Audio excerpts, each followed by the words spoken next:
बच्चों की परवरिश कैसे करें? अरे जिनके लिए हम रुपया कमा रहे हैं उनको समय नहीं दे पा रहे हैं तो रुपया किस काम का।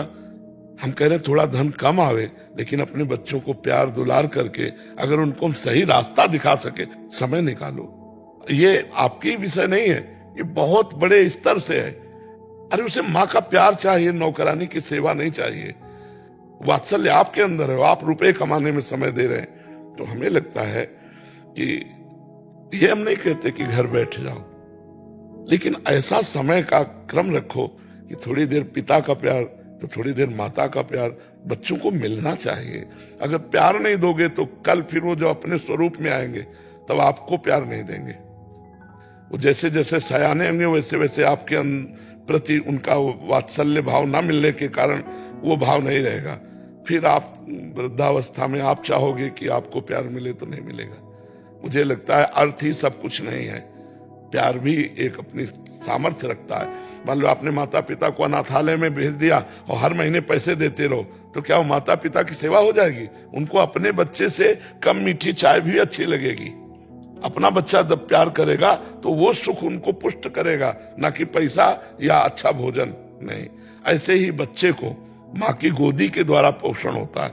अब नौकरी पेशा में तुम बच्चों के साथ ऐसा व्यवहार, तो किसके लिए धन कमा रहे हो? हमें तो लगता है कि समय देना चाहिए, बच्चों को अधिक से अधिक समय देना चाहिए। तुम लोगों को समझ में आता है पेरेंटिंग क्या होती है? बोला कि हमने तेरे को लिखा दिया, पढ़ा दिया, ये कर दिया, मैंने वो कर दिया, और क्या करना होता है पेरेंट को? उनका प्यार मगर किसी इंसान को कुछ भी लिखा हो पढ़ा मत, बट उस बच्चे को यदि तुम प्यार दोगे तो वो बहुत ब्यूटीफुल बीइंग में डेवलप होगा, चाहे वो अनपढ़ ही हो। उनको ये बेसिक फैक्ट नहीं समझ में आता है, बट ठीक है। धर्म क्या है? शास्त्रीय शब्दों में धर्मयुक्त ही जो क्रिया है उसे कर्म कहते हैं, और जो धर्म के विरुद्ध है उसे कुकर्म कहते हैं। धर्म से विरुद्ध है उसे कुकर्म कहते हैं। क्या है? मतलब केवल आरती कर देना, मंदिर जाना, पूजा पाठ कर देना, ये भी उसका एक अंग है। लेकिन धर्म का मतलब आपका उठने से लेकर शयन तक, जीवन से लेकर मरण तक आपके जितने आचरण हैं वो सब धर्मयुक्त होने चाहिए। आपका उठना, आपका बोलना, आपका दिनचर्या, आपका खान पान, कार्यक्रम सब धर्म के अंतर्गत।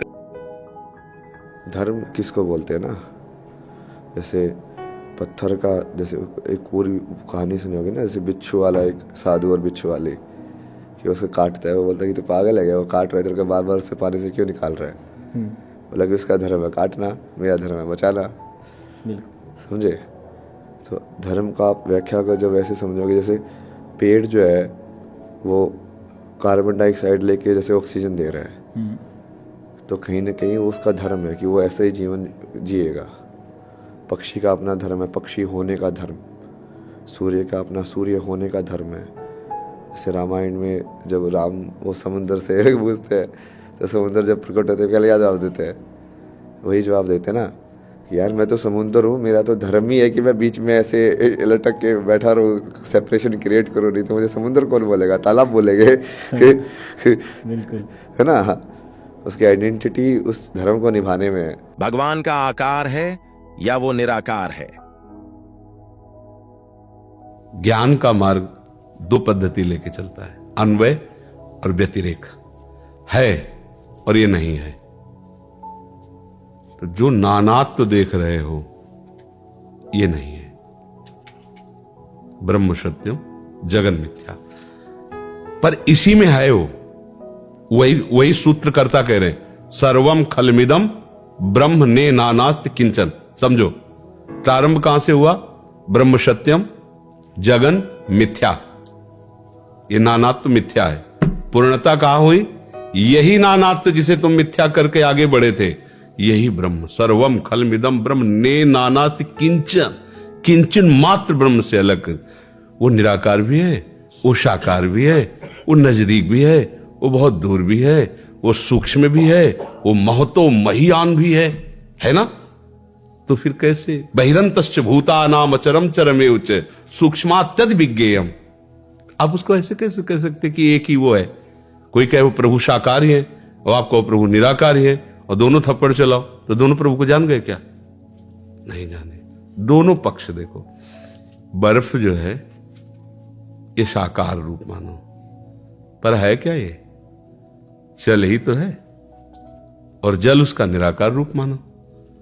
तो जब जल की तरफ देख रहे हैं तो उस आकार में भी वही निराकार बसा हुआ है, और उसी निराकार का ये आकार है। अंतर तो नहीं है ना। अब वो जो चीज़ है वो निराकार है, जो बार बार बोलते हैं हम कि वो निराकार है, निरंकार है। अब वो निराकार से साकार में क्यों आई फिर? ये सवाल है ना।